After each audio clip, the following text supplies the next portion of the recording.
Hey everyone, and welcome to No Tricks, Just Treats Brewing without scary surprises. I am your host, Aaron Gore, Vice President of Sales and Marketing for Beer 30 and Vice President of the American Craft Beer Hall of Fame. Appreciate everybody being able to be on here today live and for future events. If you are able to, we would love for you to join us and ask any questions that you may have. But today we're going to be talking about a very particular topic because it's no secret that the industry today isn't where it was even just a few years ago. Sales have fallen some, and the number of breweries in the U.S. has shrunk for the first time in recent memory. And, that can feel like a big disaster. It can feel like things are becoming pretty dire, but that's not really the case. Really, what we're looking at is more of a maturation of the industry. We're starting to grow up. And that means that the breweries that are going to be the most successful are going to be the ones that start approaching this more like a business than as a hobby. And that's really core to our mission here at Craft University is to be able to provide the tools and the skills and hopefully some of the advice that can help people navigate not just the industry as it is today, but what's coming next for craft beer as a whole. So with that in mind, we're going to be talking about forecasting because cash has never been easy to get a hold of, never been easy to find within the craft beer industry, and now more than ever, it's important that you focus not just on what you're making based on what you hope you can sell, but based on what you can expect to sell. And that means being a lot more logical, a lot more rational, and taking that process a lot more seriously. And that's why I'm very excited to have a couple of incredible guests with me today. Carrie, Tori, thank you so much for joining me. I'll let you go ahead and tell everyone where you're from and what you do. Tori, if you want to go ahead and kick us off. Sure. My name is Tori Ung, and I am the Chief Operating Officer at Market Garden Brewery in Cleveland, Ohio. And it's funny. I started at this company as the retail manager, which quickly kind of, went a couple ways. I started just ordering merch in the gift shop essentially downstairs, and then worked my way into purchasing, and then into logistics and accounting as well. And um, we had a sales director part ways with us a little over a year ago, and I did absorb a lot of their, tasks, which then led me to this position as the chief operating officer. Um, so hopefully I'll be able to share some of the things that we do for forecasting, taking the sales information that we do have to be able to eventually populate some sort of a production calendar for our brewery. Mhm. Well, and I think that's a story that's a lot more familiar to folks tuning in than it might feel like, because for most of us, we fell backwards into this industry from other roles, other responsibilities, other backgrounds. So, being able to take those hats and swap them out as needed is its own critical skill within the beer industry. Right. Mhm. But Carrie, your path has been a little more direct and a little more dedicated to this line of work. I would love to hear a little about your background, who you work with, and where you're from. Sure. Yeah, well, there's always fits and starts. You may not know this about me, but I started my career as a door-to-door vinyl siding salesperson in Phoenix, Arizona. So I that had no idea. That is definitely going to be a topic of conversation offline sometime. there you go, more than we wanted. But no, I'm a CPA, and I one of our biggest clients was a beer wholesaler. So I did the CPA thing, audit and tax work for a number of years, and then became CFO for the beer wholesaler. Loved it. Then did that for about 15 years, transitioned to CFO and part owner for a brewery. Did that for about 7 years, and then last summer we sold the brewery. But along the way, you sort of learn things, accumulate. And my mom was a writer, teacher, and I sort of picked up some of that. And I'm like, well, I like to write, and I like to just sort of, kind of share what I know. So I started, beer business finance, which is basically financial training for those in the beer industry, breweries and beer wholesalers, because that's kind of all I know. And, just sort of sharing what I've learned along the way, trying to help people kind of speed things up because it took me forever to figure some things out, and hopefully it can take people a little less time. So I do, blog posts and courses, and we've got a network that we do, monthly meetings to share ideas and best practices. But it's been a really great journey. And as I think we always talk about, it's such a great group of people here in the beer industry. And, you know, there's beer. So it's pretty cool. Yeah, the beer is definitely a nice perk to being in the beer industry, but one of the hazards is producing beer that you might not necessarily have a home for. I know every packaging technician, every assistant brewer out there loves a good low fill or loves something that's about to stale out. But that's money that's sitting in inventory. That's money that's going to be going out your door the wrong way if you're not able to plan properly. So, Carrie, tell me a little about what forecasting is and why it's such a critical part of running a brewery in 2025. Sure. Yeah, I think forecasting is just kind of thinking on paper. It's writing out, it's thinking it through, it's providing some clarity of thought. It's helping you define your goals and what your actions are going to be. And we use this word alignment a lot, getting people aligned, whether that's if you're in distribution, brewery selling to, how do you get alignment with your wholesaler? How do you get alignment internally? So forecasting is really just the, kind of the planning phase. And I know you love studies, Aaron. So I'm going to hit you with a study here. Studies show that 42%, there's a 42% increase in success rate for those who write down, plan their goals versus those who do not. I know it's pretty incredible. But it's really just a way to say, like, I've got to get these ideas out of my head on paper, see if they kind of hold up to scrutiny. And then lastly, I would say is that it's a great way to share because a lot of our breweries are kind of small, right? So, but and the owner is doing a lot, one person's wearing a lot of different hats. How can that owner kind of get on paper those thoughts and plans so that they can be communicated to the rest of the team? Because everybody wants to be a part of success, but we need to define what success looks like. And I think that forecasting and planning is a big part of that. And I think the word that really sticks out for me there is expectation.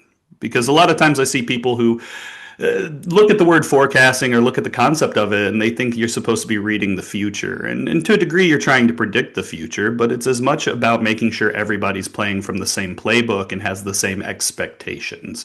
That keeps everyone aligned, to borrow your word. Uh, on not only what you're trying to do, but what you expect to do and what is expected of them. And that goes a long way towards, preventing any sort of very easily solvable mistakes or missteps or even genuine, honest misreadings of the situation. It's very possible for everybody to be doing what they think is in the best interest of the business and all be working from a very different playbook.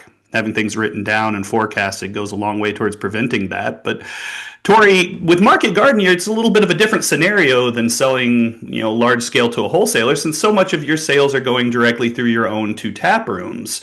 Can you speak a little to some of the challenges that come in and some of the reasons forecasting is so important when you are your own customer? Yeah, sure. So, I know they're the two worst feelings ever, which are running out of beer or having too much beer that you have to destroy. They're both like equally terrible, right? And I feel like, it's being the sustainable person that I am, I would personally hate to have beer that I would destroy at the end of its life. But if I had to pick a worst of two evils, I do feel like running out of beer is kind of something that we very much try to avoid at Market Garden Brewery.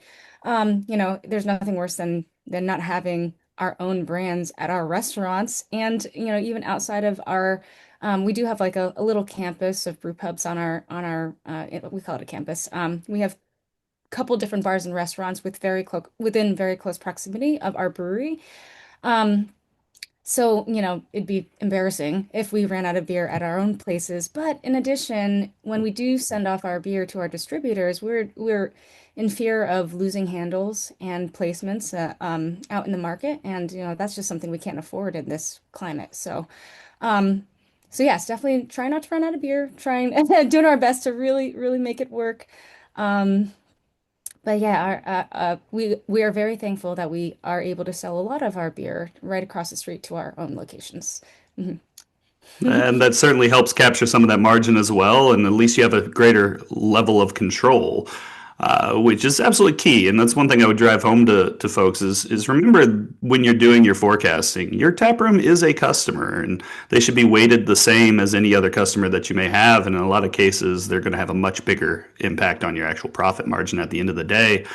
But Tori, especially being someone who stepped into this role from a very different line of work and a very different set of responsibilities, I actually would love to hear if you have any sort of insights about some of the misconceptions that people have about forecasting. Is challenge level, timeline. Like, what are some of the things that may be surprising to people, or at least are common misconceptions that you've seen about what forecasting entails? Yeah, I think that like a lot of the way that we forecast, we do use a combination of a lot of things. It's going to be historical data, of course. It's also just going to be what the trends are kind of leaning into, like in the actual marketplace that might not have been applicable a year or two ago. So I think that one of the misconceptions is like it changes kind of like it changes a lot quicker than people might think. Like even now, and this is something I can get into a little later as well, but this year has been a year of making up for cutbacks from our distributors by being innovative and launching a lot of new products. And so that kind of checks two boxes at once where we can be innovative, which I think most people out there enjoy. Um, but then also just know we're losing CEs just with this decline in our market at the moment. So yeah, it's literally like we can try our best to plan, but things still come up, and you just got to really adapt and be able to kind of um, not be too stuck in your ways and be able to just kind of change on the fly.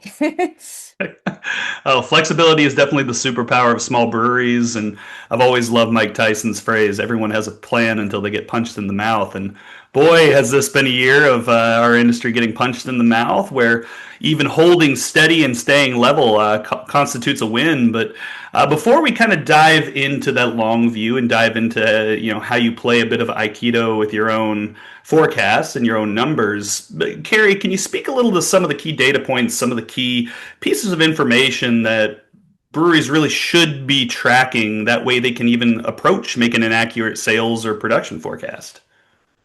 Yeah, I think the first is, and I'm a big advocate for just keep it simple because, with when we say the word data, we think, oh gosh, well, I've got, a point of sale system and I've got I've this awesome Beer 30 brewery management software. I've got this, I've got that. We're just swimming in data, right? So it can be very complicated very fast. And so I would just say, let's keep it simple.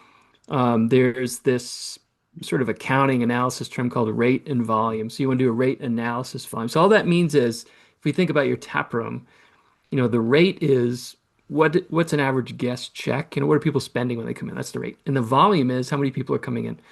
Those are really the only two variables you need to do a preliminary forecast in your tap room, right? How many people come in? What are they going to spend? It's pretty straightforward. So I would suggest from a data perspective, just start there. And really kind of if you've been in business for a while and you've got that, as Tori was saying, some historical data, that's kind of that's where I would typically start is like, what does this look like? What are the trends? Are we going, are the average guest check getting bigger, smaller? Are more or less customers coming in? What do the days of the week look like, months, year over year? Kind of like teasing out that analysis. So keep it simple. Start with that rate volume analysis. And that can also be applied if you're in distribution, whether it's self-distro or wholesale. So your rate is, what's the average purchase for your customer, and your volume is how many customers do you have, whether that's retailer or wholesaler. And understanding totally that that's a very simple starter analysis. But what I found, with forecasting, I focus mostly on financial budgeting, is that the biggest problem we have is just not starting at all. And we don't start at all because we either think the task is overwhelming or we're not quite sure where to start or what's the point of this anyway? Is this going to be, all of those things. But so if we kind of start with a very approachable rate volume applied to, you can get pretty far, at least in your initial analysis. And the last thing I guess I would throw out would be you can take the next simple step. So if I go back to the taproom example, I love the revenue per barrel calculation. And it's funny because whenever I run this with a brewery, we'll start with the basic math, right? It's like, okay, a half barrel's got round it to 100 pours and a barrel's got 200 pours and your average cost price per pint is $7. So therefore, 7 times 200 is 1400. Your revenue per barrel should be 1400. That's kind of our expectation. And then you run how many barrels did you sell and what's your actual revenue, and it's something completely different, usually less. You're like, well, how can that be? So measuring the trend on that, like what's your expectation, and then setting a goal towards what it should be, and then tracking against it can really provide. And the running theme that I often, it's just got to know your numbers. But to your original question, what are the data points? I would start simple, look at your revenue streams, and think about like a rate volume analysis. That's certainly something that we hear, even at Beer 30, and even in my prior life as a consultant. For those who don't know, I spent 6 years as a full-time consultant for the industry. A lot of times people don't know where to begin, and a lot of times people are really looking for benchmarks. What numbers should I be hitting? And the advice I've always given is that this is a very, very large industry, and there's a huge difference between running a rural brew pub in Casper, Wyoming, and running a hype brewery in downtown Boston. You're going to have very different numbers you're looking for, but you already have benchmarks that you have access to, and that's your own numbers. And if you're benchmarking against yourself and at least looking to be directionally better than you are today, that that'll already get you a long, long way towards being where you need to be. But Tori, in the brewpub environment and in the nature of the business at Market Garden, seasonality, especially in a place like Cleveland, has to be a significant consideration. So, when you're doing a forecast, it can't be something that's just a straight line on into the future. Can you speak a little to how you take into account those changes in seasons, both up and down? Mhm. So, when it comes to forecasting, the seasonal timelines are at least something that are a little bit more fixed. So, like that's the one thing that I'm like, oh, I have 2026 mapped out already as far as when we're going to be brewing beer. Now, the volumes are going to be what might be changing based on, all the factors that you mentioned. Um, and I think that the way that we kind of approached this year, so I guess 2 years ago, moving into this past year, we already started seeing the industry, the beer numbers, the beer industry kind of slowly go into a decline. So we kind of planned for that for this upcoming season as well. So I guess though we had the timelines all mapped out of when we were going to be producing the beers, it was the volumes that we were kind of unsure of. And so at the brew pub level, I mean, I guess that's a little bit easier for us to track because I think that, seasonal beers, we probably see more of a variation in distribution footprint and the CEs out in the market versus at our own locations. So, um, essentially, I do have like, I guesstimate almost a rate per week that our pubs will be going through during specific seasons. Weather kind of makes a difference too. Like I know that our spring beers didn't do so well because we didn't get sunshine until May this year. So so that was rough. So we know like the weather plays a big deal as well, but just kind of forecasting how many weeks you want a certain seasonal to last, kegs per week, and be able to get that mapped out in advance. Uh, for seasonals. The cores are something that we kind of have to adjust constantly and regularly. Um, so that's a different ball game. But And how far out do you try to forecast at Market Garden, and do you revise those forecasts as you get closer and closer to day zero? yeah, oh yeah. Like I probably pull, I mean, it's a little bit overkill probably, but I pull our our pacing rates from both our distributor and our restaurant locations probably twice a week. And though I might have beers kind of penciled in and mapped out in our actual brewing production calendar, the actual date of packaging might adjust. So it's easier to push back. Obviously, you can't really rush a beer. You can't really push it up. So we do kind of err on the side of caution and kind of do a more conservative, like conservative date that we can easily push back versus, the other direction. Um, but like I said, for the seasonal beers, we actually have those ones kind of locked in based on when they need to get launched in in the local grocery stores and when we as a company want to launch it on our campus. Mhm. Absolutely. And it's entirely fine if you want to secure pre-sales and pre-commitments as well. And most wholesalers will definitely groan and complain about having to give you any sort of pre-commitment, but it's in their best interest as well to make sure that, the beer they're bringing in is right sized for the demand that both they and you expect to see. So don't hesitate to get those pre-commitments from your wholesalers, but also don't be afraid to get them from your tap rooms.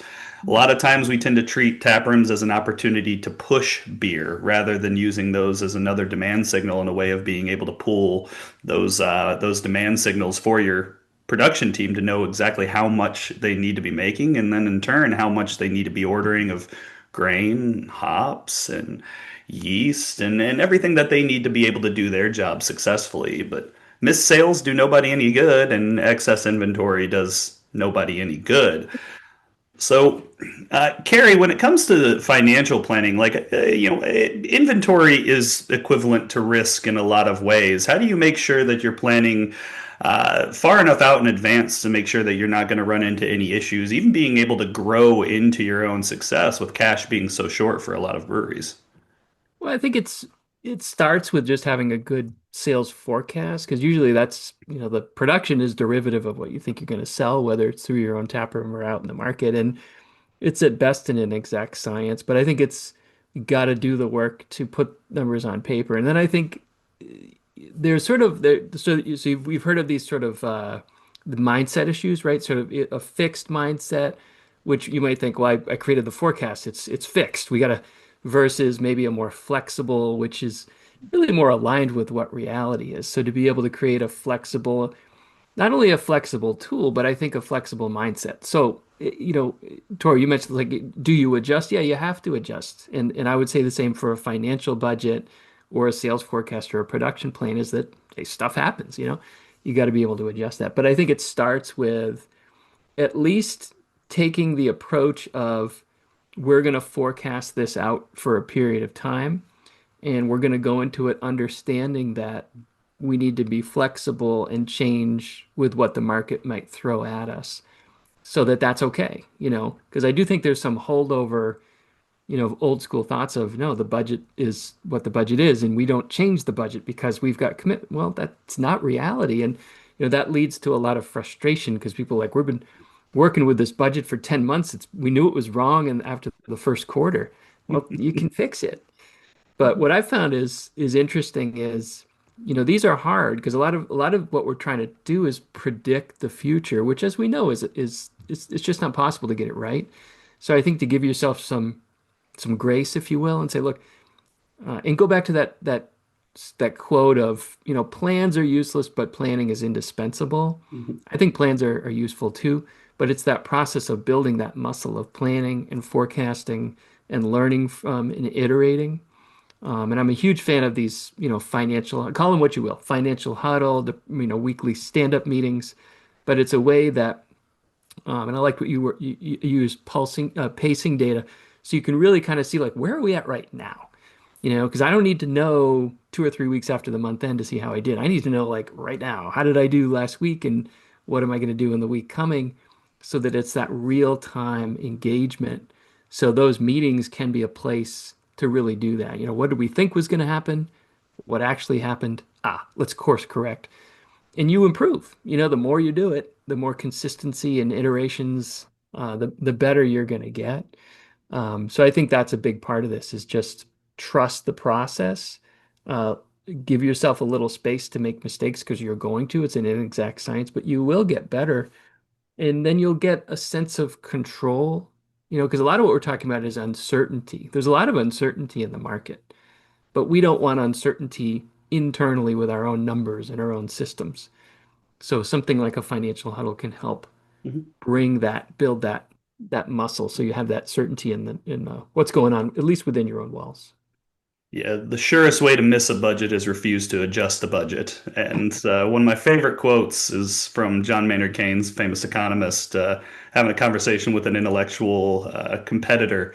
uh, being called out on what was deemed to be hypocrisy. And he said, when my information changes, my conclusions change. What do you do, sir?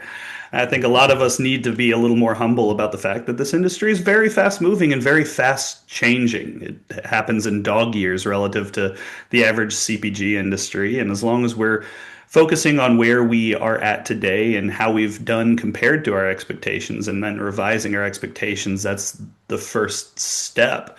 But Carrie, I know you have some tools on your side that you provide with some of your clients. You provide to some of the folks that you work with on a day-to-day basis. Would love to be able to take a little look at that. Just be able to show some of the people watching at home what some of this looks like in practice.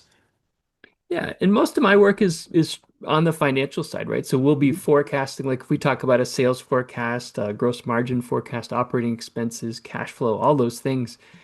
I start a lot of the tools with just a very manual approach. Like, how exactly does this work? So it's very spreadsheet driven to begin. So we can start with sort of concepts like, how do I measure, if I'm wanting to know, do I have the right amount of inventory? What's a calculation that can help me with that? And we'll look at certain ratios, days on hand at inventory or inventory turns, and how do those work? And historically, what were they? So we start with some kind of basic concepts because usually the question is, you know, what's the right amount of inventory? And the answer is usually, well, don't have too much and don't run out. And that's not super helpful, if you're the inventory manager. But how about if you said, well, we don't want to have more than 14 days of finished good inventory on hand. I can work with that.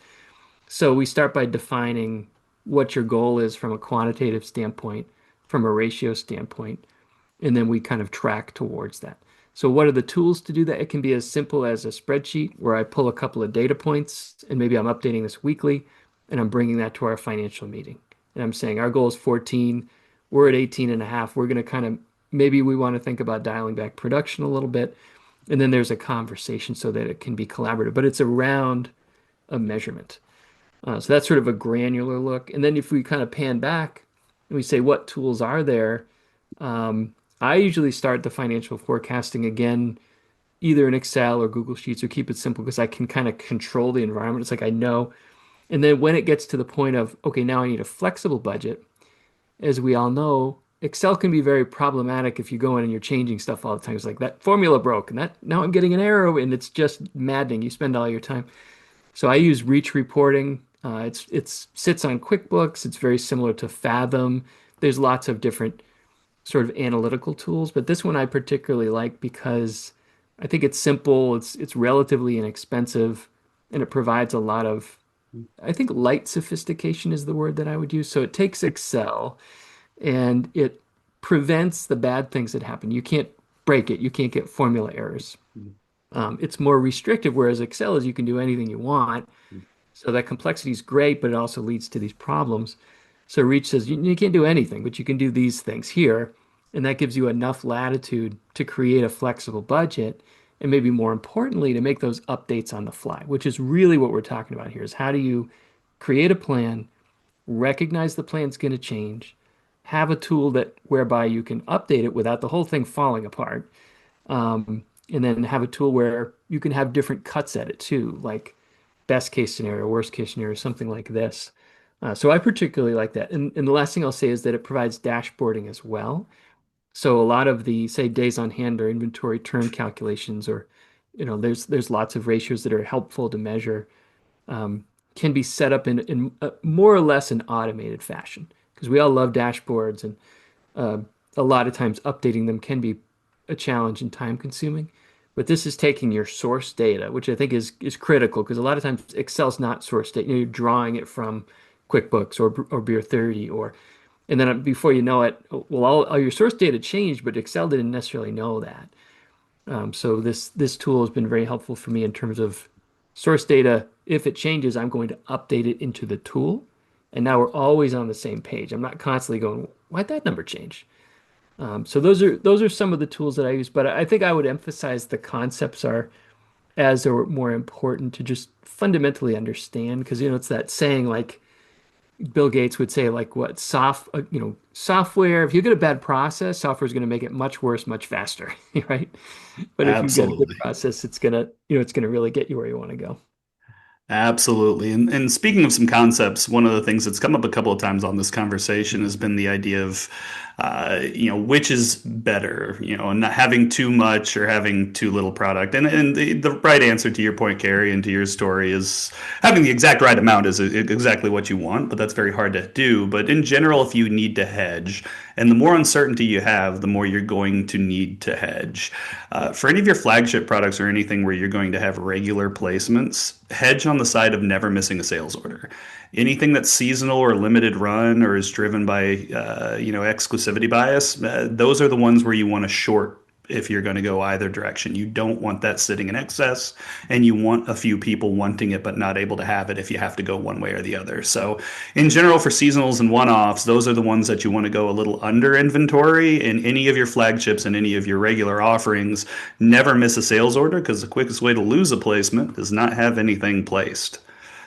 But Tori, obviously at Market Garden, things are you're doing this on the day to day, and you have to actually put this into practice. And for a lot of the breweries who are watching this, the case of what you're doing at that actual volume to volume forecasting standpoint is really going to be germane to what they're doing within their own business. So I would really love to see a little bit of the process that you are doing at Market Garden and some of the tools that you're actually using in, a brewery that's doing some incredible things in the Ohio market. Sure. Yeah. So I can share my screen here. I would say just as I'm working my way through that, the four main things that we really think about when it comes to our forecasting, definitely inventory on hand and the rate, like you were saying, Carrie, for sure. We kind of live and die by these rates sometimes. But also the best by dates of our brands, I think also plays a factor just because, if they do last a little longer than an IPA, for example, if our IPA is a 90-day IPA, but then our lager's a, 5-month IPA, we factor that in as well because we can make larger batches of it. And the fourth one would be just like the length of time for the fermentation process. So of course, lagers take a little longer, so you do have to kind of forecast those out a little more, a little farther out, if that makes sense. Mm-hmm. Um, but this is just a template that I pulled up of, it's just this is what we use.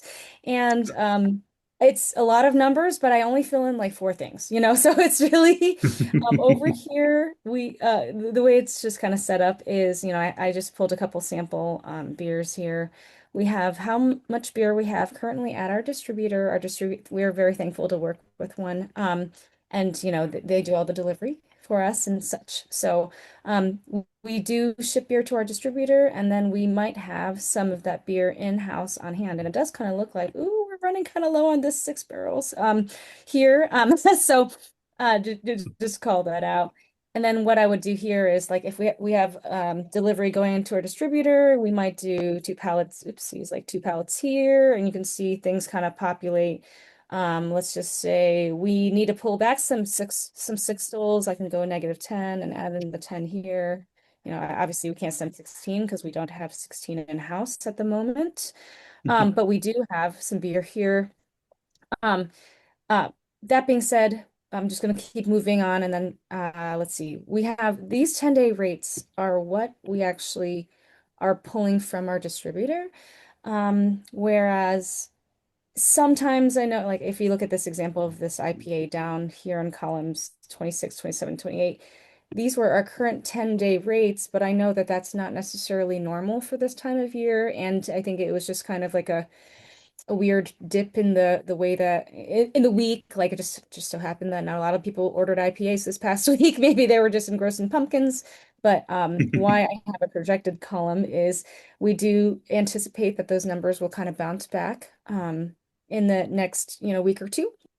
And then so those are essentially the things I fill out the most, the inventory and then the rates. For tap room, instead of going by a 10-day rate that our distributor provides for us, we will say we what about 2 kegs of wheat for the week. We probably actually don't go through 6 stools because we usually do halves, but we might sell we probably don't even sell one a week. So let's just say we sell one every other week. And then cases, we might sell 3 cases a week out of our tap room. Um, the way that that it kind of generates a form, we have like all these formulas that tell us how many units we sell a week, and then how many weeks of inventory we have, and days of inventory. But essentially, the most important thing is the sellout date for what is currently on hand at both our distributor and in-house.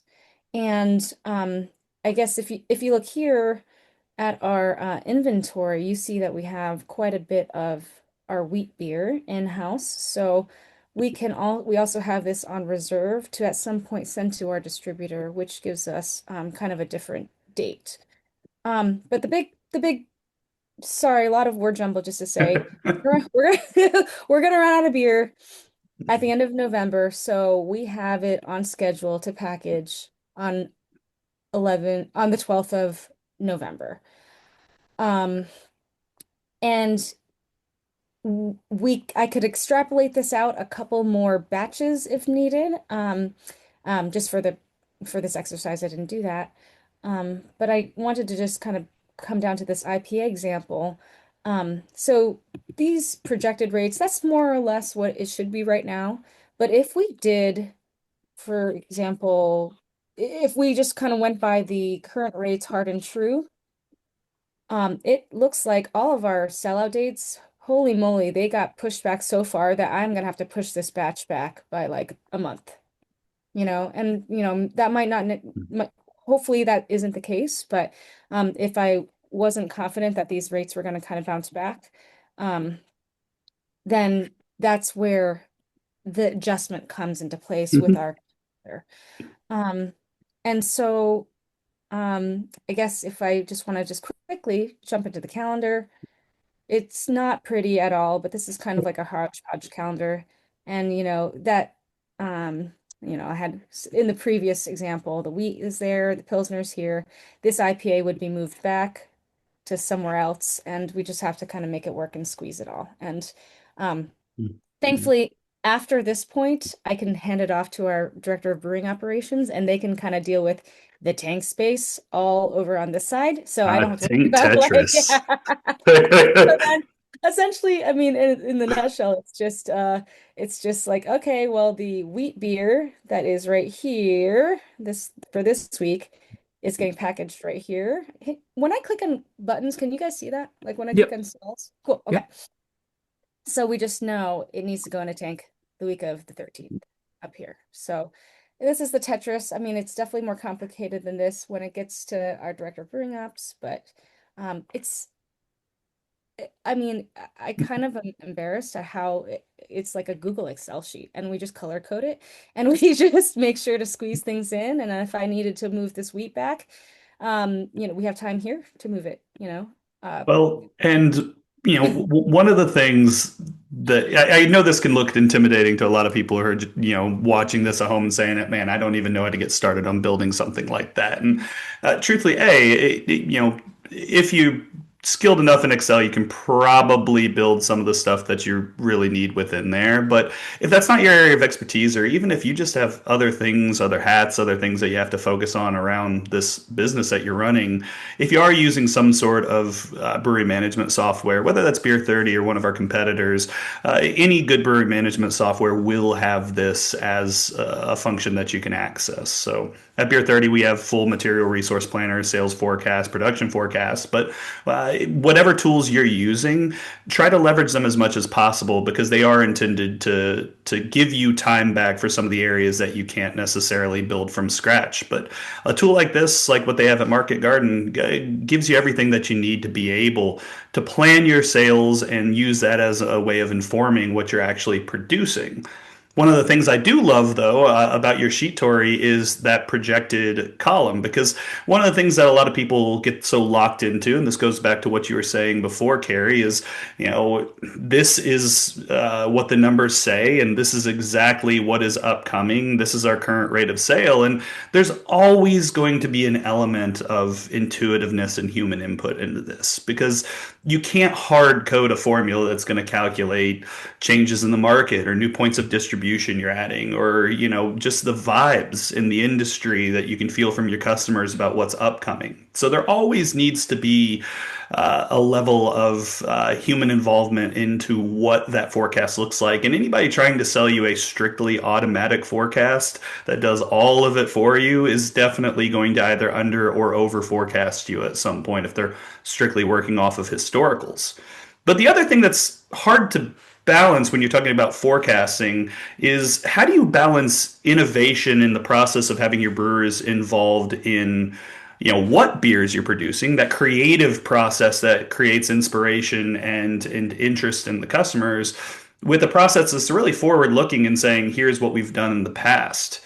And Tori, Carrie, I'll kind of open it up to both of you. I don't know how you really balance making sure that there's still creativity and innovation coming out of your brew house while at the same time they're being informed by these forecasts, informed by what's selling, and using these market signals to help them make those decisions. Yeah, I can Sure. jump in and then Tori kick you. Yeah. So this is an interesting question. I'll take it maybe in a slightly different direction, and then I'll Mhm. come back to the meat of your question. So what I found was, no offense to the brewers out there, but the uh, you kicked off the discussion that our industry is evolving and we're growing, and there's some growing pains, and with that is thinking about it as a business. And part of being a business is we want to sell what sells, right? We want to sell what the customer wants, the wholesaler's calling for, our retailers are asking for. So we got to keep our finger on the pulse of what the market actually wants. In my experience with our brewery, it wasn't always that way. The brewer's like, "Oh, this is awesome. We want to brew this thing." I'm like, "I don't think that's going to sell." "No, it's going to be great." Didn't sell, right?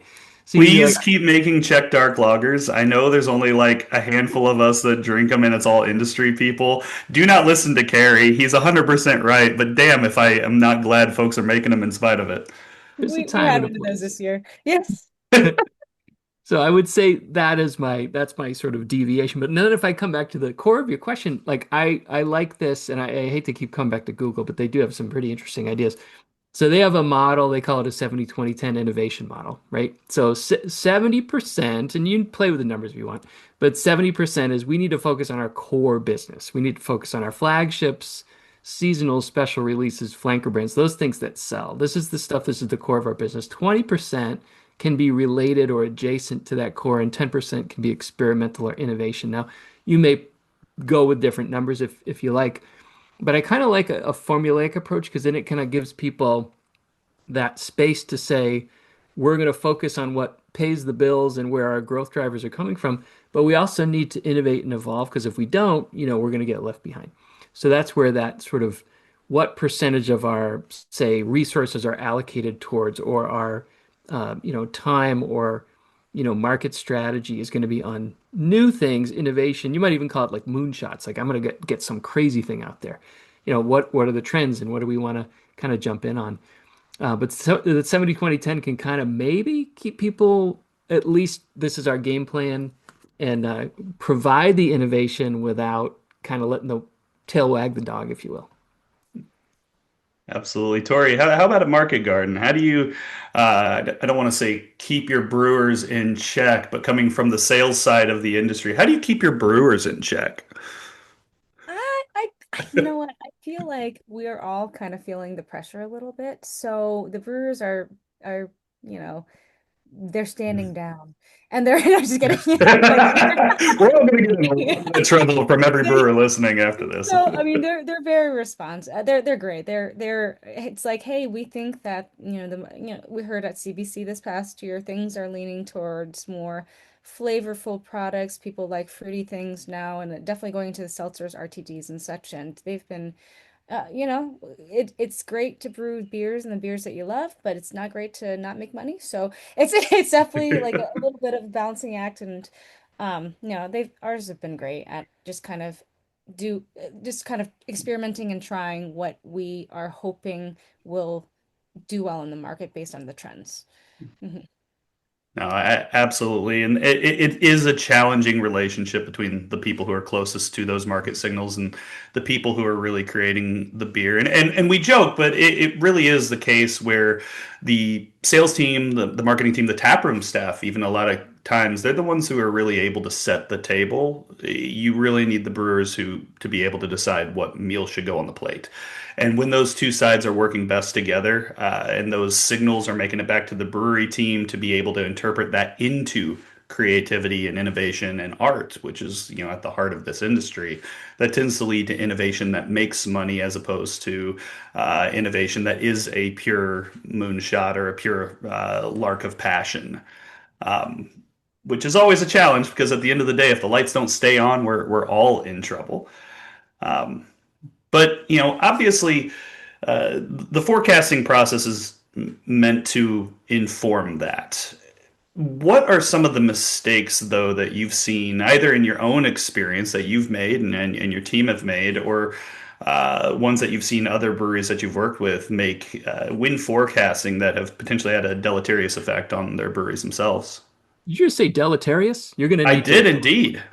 Yeah, we're You're getting those out. Hey, listen, I went to school, not for long, but I didn't take that class.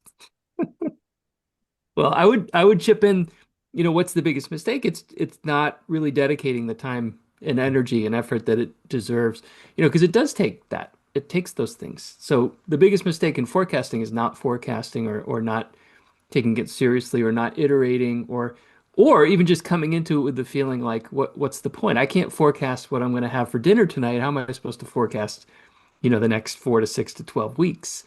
And so I think some of it is, giving it the time that it takes, right? Setting aside that time. We'll go back to that expectation word, because we might think, oh, I should be able to be in and out of this meeting in 45 minutes and have a plan. It doesn't usually work that way. It's a collaborative, iterative process. So, I would just offer up, I'm a big fan of a regular cadence, set a regular day and time, set a start and end date, have a specific agenda. When you come into that forecasting meeting, come in to decide and not to just kind of banter about, and just be prepared. So if you're coming into those things with a structured approach, you're much more likely to continue it and learn from it and get better, but most importantly to do it at all. So I think the first step is the most important one, is just understanding the importance and then setting that regular cadence to get it done. Corey, how about you and your experience? You're oh muted. Hold on. You can use hand signals. Oh, oh, I think I accidentally just muted you again. There we go. We're nailing this, guys. All right, you should have a button to unmute, Tori.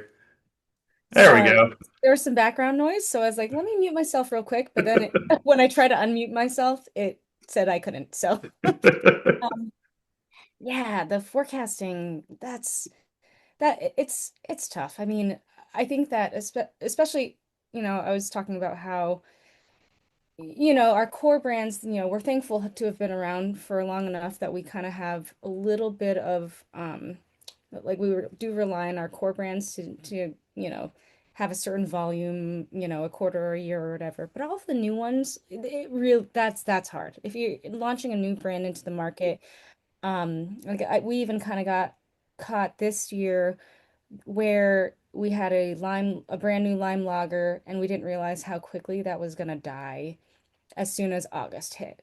And, we're thinking, oh, it's still hot in August, still hot in September, and hoping that to kind of, you know, have people consume the rest of it. But yeah, sadly, I mean, fall beers come out in August. So I guess I guess they're people are over lime lagers at that point. So I mean,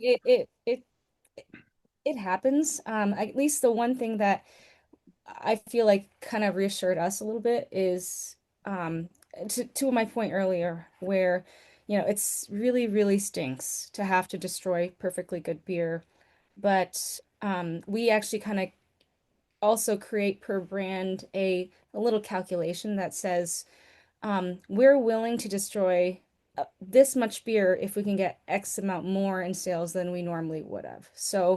Um, so I think like the cost to produce a beer versus how much a retail sales and revenue would be for the beer that we otherwise would have not sold. We have like a little calculation for that. So I mean, granted, Then if you don't sell, like it scales, right? So you don't, we would be okay with destroying a pallet if that means we sold three additional pallets. Granted, you don't want to destroy th sell one and destroy three like that. That's like the opposite of math. That math is not mathing. But yeah, that's also maybe something to consider. It's sort of like you those are the risks you kind of have to take, but hopefully you kind of know the hard and fast number that you'd be willing, I guess, to give to your staff as free beer later on. Oh, and it does drive home the importance of COGS management as well, which is a absolutely critical topic that we will definitely be covering in its own webinar at some point on Craft University, one that's near and dear to my heart, which is a short and sweet way of saying that I've ranted about repeatedly over the years. But for anybody who is still wondering, what's really the value that forecasting brings, and really to drive it home, the goal is to keep your days on hand of inventory as low as it can be to still never miss a sale. Why is that important?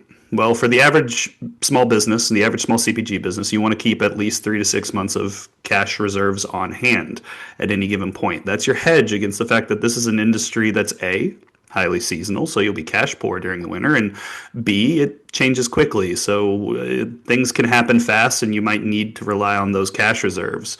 Well, how quickly you get your cash back after investing it in inventory is absolutely critical for deciding which end of that sliding scale you fall on. And the longer it takes you to get your money back, the longer it takes you to actually get that margin back, the more cash you have to have on hand. So, better forecasting means that you can run closer to the bone safely. And that means more cash that you can invest in your facility, more cash that you can invest in your business, more cash that you can invest in your people, and more cash that you can hopefully take out for your own life, because there's still far too many owners that aren't paying themselves at all and far too many people working in this industry who aren't making enough. So good forecasting really is the foundation of good cash management, and good cash management is the foundation of a good business. But we're going to go ahead and open it up here for questions just for a couple of minutes, see if anybody wants to drop anything here. First one that we have from Aaron G to the group: how far in advance do you plan seasonals? Perhaps using that 10% experimental model from Google that Carrie was mentioning, or innovative brands. Carrie, Tori, you want to speak a little of how far out you plan any sort of seasonal brews? I'll speak for our brewery, I guess. Seasonals, we can actually do those. Let me step back. For non-experimental seasonals, so the seasonals that we know are kind of our more core seasonals that come out year after year, we can schedule those out the year before. Like I have it scheduled for 2026 at the moment. Volumes though, not sure if we have to kind of scale it back a brew, like a turn, or hopefully not. But if we do, the goal is if we do scale it back a turn, that gives us a little window to maybe do something experimental around that same time. Maybe instead of just a pumpkin beer, we'll do an imperial pumpkin ale to just kind of capture some additional CEs that we would otherwise be losing. Um, as far as cores though, we probably only project, I know volumes roughly that we're going to be producing during the year, but the actual exact timelines we might produce maybe a quarter in advance. So. Mm-hmm. Absolutely. And Carrie, was that reflective of some of your time running breweries? You're also muted. Same thing. It didn't let me unmute. Yeah, it's interesting. I'm a big fan of the brand calendar. So a Mm-hmm. brand calendar, basically, what are my flagship? What are my year rounds? What are my seasonals? What are my specialties? So it's in one page, and it's a great way to communicate internally and externally, so that you can kind of see it on a grid. And it also a great branding tool because you can see, oh, that's awesome. I can't wait for. But as far as planning, the challenge we had with these seasonals was they're different from your annuals because a lot of times seasonals are like, oh, are we going to change the recipe, or do we need a new label, or do we have to order stuff in advance? We don't have like, I don't know, pallets or truckloads of stuff that we would ordinarily. So those always made me a little squirrely because I'm like, well, I'm dealing with a lot of unknowns, and the cost structures are different. So yeah, we would usually be talking, and then the other thing is who's your customer, right? So if it's internal seasonal to your tap room, I do think you have a lot more flexibility. If it's external to your wholesaler or retailer, you have zero flexibility. I mean, that stuff has to land within a tight window and you cannot miss it because as we've talked about, you miss that, you lose that shelf space, you lose that handle. It's bad for everyone. So it's well in advance. I'm going to say at least, 3 to 4 months prior to, you're making plans for what do we need to order, not just like how much are we going to brew, but if it's labels and cans and accessories, what are we gonna need there? So it's a whole deal. But I would start with like a brand calendar again to kind of keep it simple. Absolutely. Well, Tori, Carrie, I wanted to thank both of you for being on with me today. Thank you so much for your time. Thank you so much for your expertise. I'd also like to go ahead and thank everybody who was able to join us live and everybody who's been a part of Craft University. It's been absolutely fantastic being able to join you today. And check us out next month on November 26th at 3 p.m. Eastern Standard Time for Beyond Beer, expanding your product line to modern drinkers, where we'll be talking about non-beer products and some of the considerations that go in, not just to producing them, but also how to market them and make them fit within your current lineup. Thank you, everybody, and check us out for more information at craftuniversity.beer.